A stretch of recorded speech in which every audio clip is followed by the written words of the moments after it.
6:38, Nashville's Morning News on Super Talk 99.7 WTN. Good morning to you, friends. Along with Joan Jones, Johnny B, Dan Mandis here indeed for your Tuesday, September 17th. I want to welcome on into the program EJ Haust. EJ, how are we doing this morning? Good morning. So Lots to chat about. I'm going to go ahead and wake you up and everybody else really quickly with some Gwen Walz audio. We are turning the page!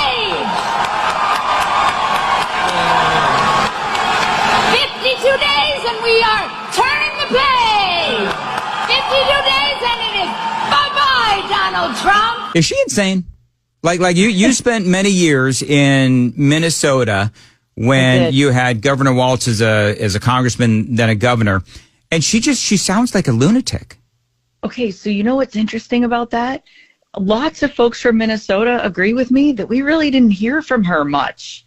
So I can see why. The handlers are doing to kind of ramp up the energy with this woman it's wild. This is wild. What do we know about her? I know that she was, and you're right, you didn't hear much about her. She said one time, I don't have the audio handy. I played it for you actually way back when, where she said that when Minnesota was burning, they opened up the windows so that they could, smell the tires burning. Yeah.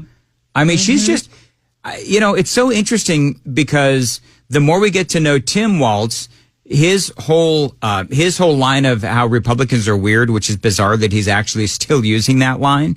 He even used it, I think it was yesterday or the day before, after Donald Trump was almost the victim of an assassination attempt. So he's still using that line. He is proven to be really weird in his own right, and don't even get me started on his wife. So I don't know. What are you hearing from your vantage point about? A lot of people are saying that Governor Walz being the running mate of Kamala Harris was a big mistake. In this case, do you believe that the running mate actually matters when it's Kamala Harris is the top of the ticket?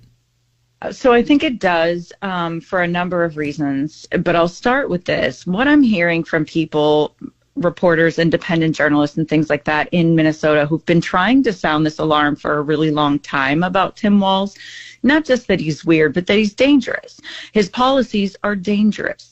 His policies during COVID actually got human beings killed, and they had to die alone in nursing homes with no family around.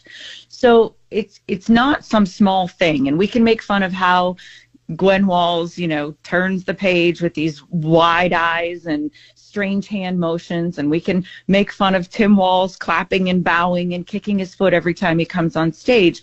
But the truth of the matter is he fits that ticket really well because he's so radical. He does have communist tendencies. He did travel to China like more than 30 times to teach students, American students, about communist China. So it's not weird to point that out and say this guy is actually dangerous.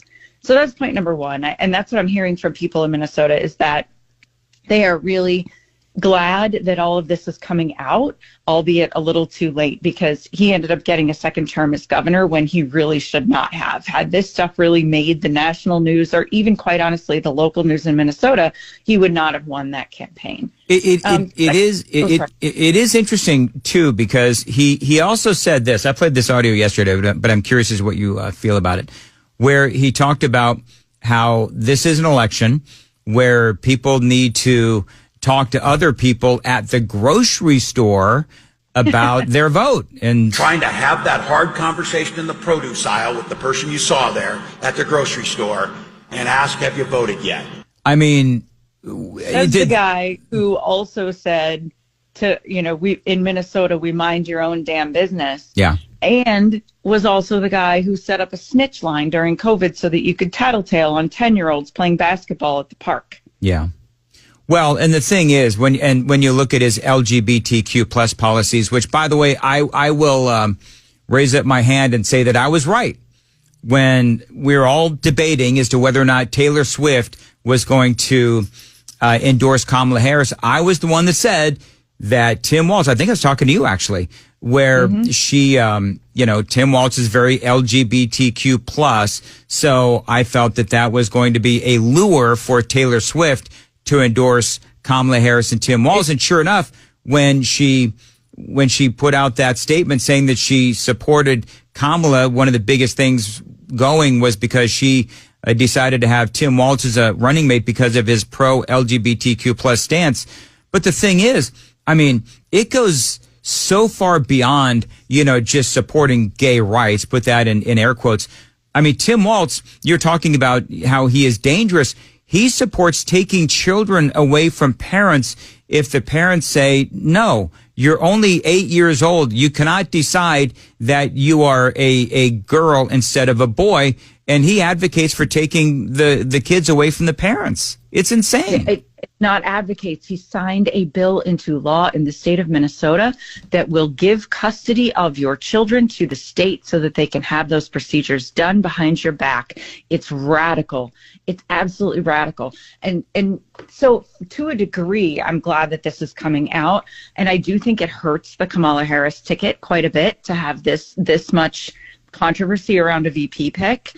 I don't know how much of an impact it'll have in greater America, but in the Midwest, the people there really don't like Tim Walz very much that tend to vote conservative. And so I see, probably more Republicans voting than in previous years. Whether or not that outpaces Democrats in Minnesota, unlikely, but maybe some neighboring states like Wisconsin, we can see something there.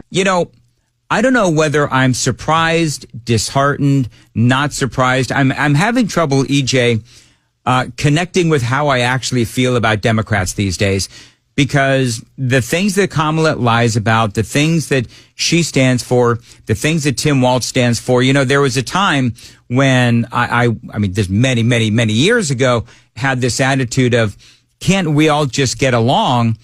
But when you look at the lies during the debate, when you look at the flip-flopping of Kamala Harris, when you understand what she truly believes and the lies that she is telling, not to mention Tim Walz, which we're already talking about, I'm sorry, but no, we all can't just get along. We can't. And right now, I think we're so divided. And let's be fair and place the blame where it belongs. The media has fueled this fire to a fever point where I'm not sure how we get back from it. They have allowed the lies to continue. They have allowed the rhetoric of the Democrats in power. They have allowed these kind of know-nothing Democrats that nobody had ever heard of to suddenly have a voice because they say something incredibly radical, even at the local level. I mean, no one would even know who Gloria Johnson is if it wasn't for some of the radical things she's done and said, right? So it's shame on the media for allowing that to go so unchecked. And then shame on them for taking another step further and participating in this Democrat machine. It truly is a machine that we are fighting. It's not just people. And that's dangerous. It's the most danger to democracy that we've ever seen in America. I know they like to use that threat to democracy, phrase out there all the time. But the truth is they are the true threat because they are not stopping all of the things that are dangerous to the Constitution, to the citizens of the country. Those are the things that we really have to worry about. Donald Trump came out with, it was at least 50 of these quotes from Democrats where they were talking about how Donald Trump was a threat to democracy. Nora O'Donnell last night said this. Donald Trump is blaming Democrats for inflaming political rhetoric, but the former president's own words seem to be increasing the threat of political violence in Springfield, Ohio. That's where a false and ugly accusation against Haitians, thousands of whom are legal permanent residents, is impacting everyday life. Earlier I had this monologue and I was talking about the things that are really happening that the media refuses to cover, but they're all over this. Donald Trump and J.D. Vance were wrong about the Haitians. That has caused bomb threats to come in, which we found out and I reported earlier. They actually came in from overseas. Dana Bash caught in a lie. But they're ignoring the real stories that are out there and impacting Americans. And so they've got this righteous indignation at what J.D. Vance and Donald Trump have said regarding the Haitians. yet completely ignoring what is really going on in America. Completely. And that's what I say is the threat, right? Because if you're not going to report accurately and you're not going to go on the ground, look who's doing the reporting in Springfield, Ohio. It's independent journalists that just on their own dime flew out there. I know no short of 4 people that are there right now, and they are finding credible reports that these Haitian immigrants are not assimilating, and they are involved in ritualistic activity that does involve pets. There's all kinds of reports out there from real human beings on the ground who live there. But instead, we're going to call some random city manager or the mayor who may or may not have property that he's currently renting to Haitian immigrants, if you believe the reports. So, this is, it's a wild misjustice.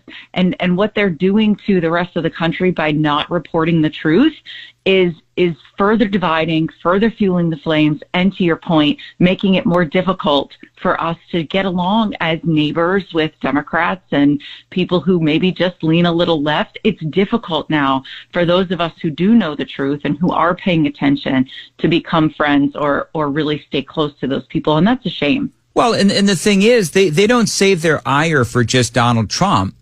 I mean, when they say that Donald Trump is a threat to democracy, oftentimes they also talk about his supporters. And so it's a little hard to get along with folks, especially when you see what that has caused, which is now a second assassination attempt on Donald Trump. And so, I worry that there's going to be another one. I think I may have said this on the air yesterday, because they won't stop. And to me, and if you look at the history of the shooter, he has used, the almost shooter, he used the same vitriolic language as Maxine Waters and Joe Biden and Kamala Harris and Tim Walz, etc. And I don't see any tamping down of their harsh rhetoric. Do you? No, not at all. Even Hillary Clinton came out, I think it was less than 24 hours after the attempted assassination, and basically said she doesn't understand why the media has such a difficult time explaining how he is a threat to democracy. Yep, and I've got that audio coming up now. I try not to, just so you know, EJ, try not to play the Hillary Clinton audio too close to breakfast for obvious reasons. Anyway, thank you for joining us. How can people find you on Twitter? Yep, definitely go to X and look up capital E, capital J with a little happy face. That's me. Or at Erin Haust, Haust.